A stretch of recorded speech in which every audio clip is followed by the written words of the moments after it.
center? 500 million, Mr. President. 500 million. So, kung 100 billion, so ilan yun? 2 years to times 100, 200 years. Very hard-working Minority Leader, Senator Koko Pimentel. I move that he be recognized, Mr. President. Our Minority Leader, Senator Koko Pimentel, is recognized. Thank you, Mr. President. Welcome to the DICT family and thank you to our sponsor.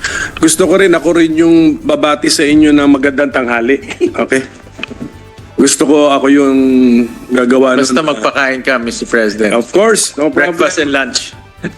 No problem, Mr. President. Pero actually, dahil ito yung ahensya na merong national master, medyo we will limit our meron kayong national master sa chess, Secretary. Baka hindi mo alam yun na meron kayong magaling na player sa chess dyan. Kaya ililimit natin yung ating interpellation dahil napakahusay maglaro ng chess yan. Chess na lang raw kayo, Mr. President. Correct. Secretary, ganito. We are just worried that some of your flagship programs and projects might turn into money pits. Kasi some of them are confusing to this representation. It might be clear to you but confusing to me. But siguro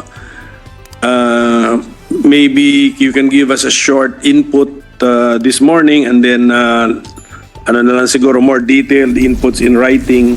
So for example, meron kang sa DICT infrastructure flagship programs ninyo, meron kayong Philippine Digital Infrastructure Project na ang kanyang short objective is construction of the national broadband network. And it will cost us 16.1 billion pesos. But this is foreign assisted. And then you have a national broadband plan. Ang kanya namang objective is the construction of a nationwide broadband backbone. GAA funded.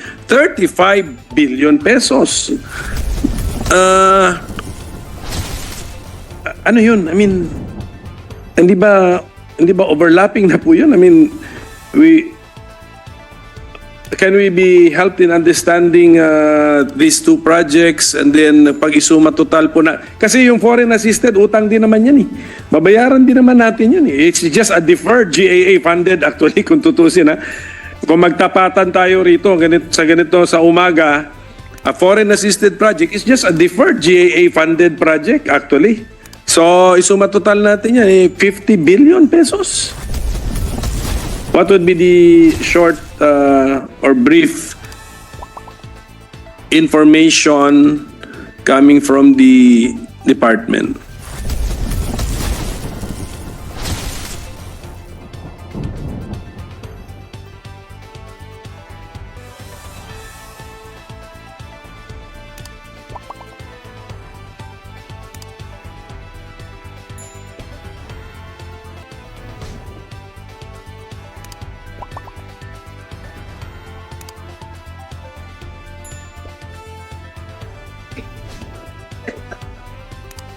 But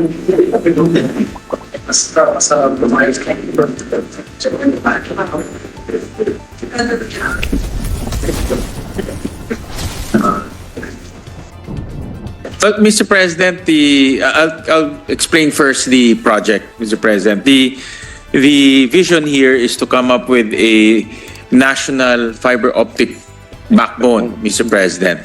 And this backbone will be available to local government units, to national government agencies. In fact, they already have a MOA with the province of Quirino to tap into this national fiber optic backbone, Mr. President.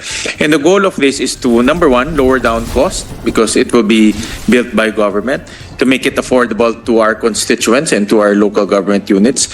And number two, to reach those areas that are deemed uneconomical or not commercially viable to private operators, Mr. President. So that's why the government embarked on building this national fiber optic backbone. Now, there are 3 phases, Mr. President. Phase 1, which is Northern Luzon, will be funded by government, the GAA. And Phase 2 and Phase 3, which is Southern Luzon, Visayas, and Mindanao, will be funded by loans, Mr. President. And the reason why the department took the loan route is because if they wait for the GAA allocation, it will take time to build the national fiber optic backbone. So the strategy that they employed is both the GAA and both the loan, so that once the project will be completed, it will meet together, Mr. President, the loan portion and also the GAA portion. So that's the strategy that they employed. Sige po. And the budget, the 2025 budget already contains the GAA funded phase. And then the foreign assisted is found in the unprogrammed or in the program. President, the GAA portion is found in our 2025 budget to a tune of 1.5 billion pesos. The loan part, Mr. President, is awaiting for the signature of the DOF so that it can be implemented, Mr. President. So, what would be now the legal basis? Nasa unprogrammed siya? Wala pa, Mr. President. Wala pa siyang Sige. wala pa siya sa unprogram, Mr. President, because it's waiting for the signature of the DOF. Mr. President, let me just be corrected. The House reduced the GAA allocation to 1 billion pesos for 2025, Mr. President. Well, siguro we need a rethink of this plan kasi given your cost estimate and then the rate we are funding it, I mean, 20 years, 25 Correct, years. It's a Mr. President. 25-year plan and then by that time, baka hindi na yung fiber optic sasabihin nyo na, huwag na natin ituloy kasi obsolete technology na. Correct, Mr. President. That's also the thoughts of the department. That's why That's why. Kaya, Yep. so, I mean, that's why they also embarked on the loan to borrow, Mr. President, so that they can borrow immediately and build the backbone, Mr. President. But so far, it's impossible, sir, kasi the GAA funded for part 35 billion at the rate we're funding it 1 billion. So we have a 35-year horizon for this part. So pag-isipan na lang po natin ito kasi at any rate, you're just building the fiber optic backbone. Your government is building it, but you're using foreign technology, I'm sure. That's not Philippine-made technology. We are just a consumer of foreign technology. You're just digging. Ayun na siguro, we just dig it. Mr. President, Precisely, Mr. President. This type of technology, Mr. President, is really imported, Mr. President. Yeah. We don't have that available in our country. But I was also advised that the loan portion is about 16 billion, Mr. President, so that immediately we can borrow 16 billion and implement the phase 2, phase 3 Sige. portion, Mr. President. Tama kayo. If we wait for the GAA, it will take so long. No? Ano ba to? Ang model natin yung Malaysia? Di ba parang nag-fiber optic si Malaysia noon pa, I think 10 years ago? Yun ba yun? Yes, Mr. President. Similar to Malaysia and Australia, Mr. President. Sige po, one thing which worries this representation again is our flagship project, National Government Data Center. Our cost is 100 billion pesos, Mr. President. So in our budget for 2025, magkano naman ang ating finan dito? Yung project nilang National Government Data Center.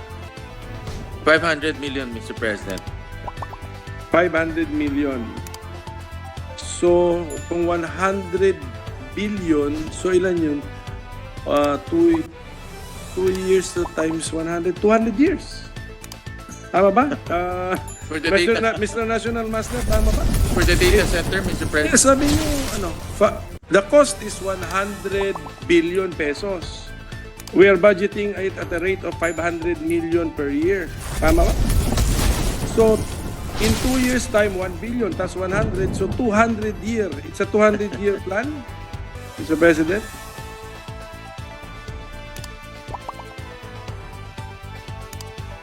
Pwedeng in writing na lang, sir. But just convince this representation in writing. Baka mas maganda. Baka antok na tayong lahat ngayon Kaya baka antok na rin ako. Baka yung mathematics ko mali na rin. Yes, Mr. President. Just to answer your question, Mr. President, and they'll submit it in writing.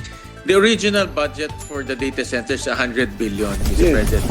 This administration, under the leadership of Secretary Uy, they find it very expensive, Mr. President, and unrealistic already, Correct. Mr. President. So they revised the cost, Mr. President. So that's not the cost anymore. But how can you just do it like that? I mean to say, yung previous planner, yung paa nila wala sa lupa. Ganun lang, out of thin air, 100 billion, ganun lang. I mean, si National Master, pag tumango, ibig sabihin nun, tama, okay na po sa akin yun. Pag, sige po, anyway, Mr. Chairman, I will be happy with the written, Mr. President, response.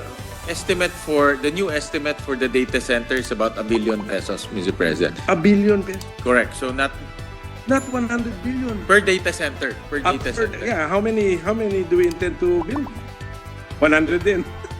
No, but Mr. President, they're also plan to, if you look at the budget, there's also budgets for services, Mr. President. So they are also planning to pay for services of data centers, Mr. President. So we're not going to build, but also lease capacity from data Since centers. flagship program siya, that means you have a longer view So just give, if it can just be given to this representation. Senator Gatchalian, I think Senator Right. Pimentel will be content with Yes, an explanation in writing. You cannot debate with a math major on figures. Yes, Mr. President.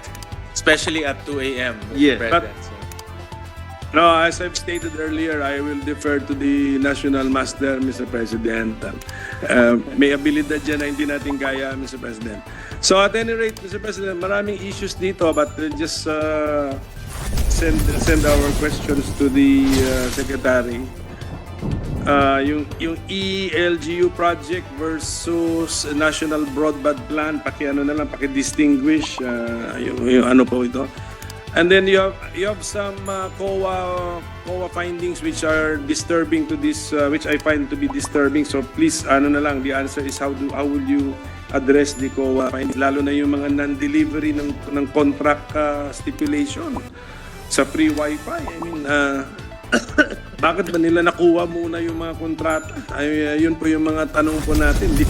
Free Wi-Fi, hindi nila mabigay, Mr. President. Ba't nila nakuha ang kontrata? But at any rate, Mr. President, can I ask now the National Privacy Commission, meron kasi kaming debate, sir, sa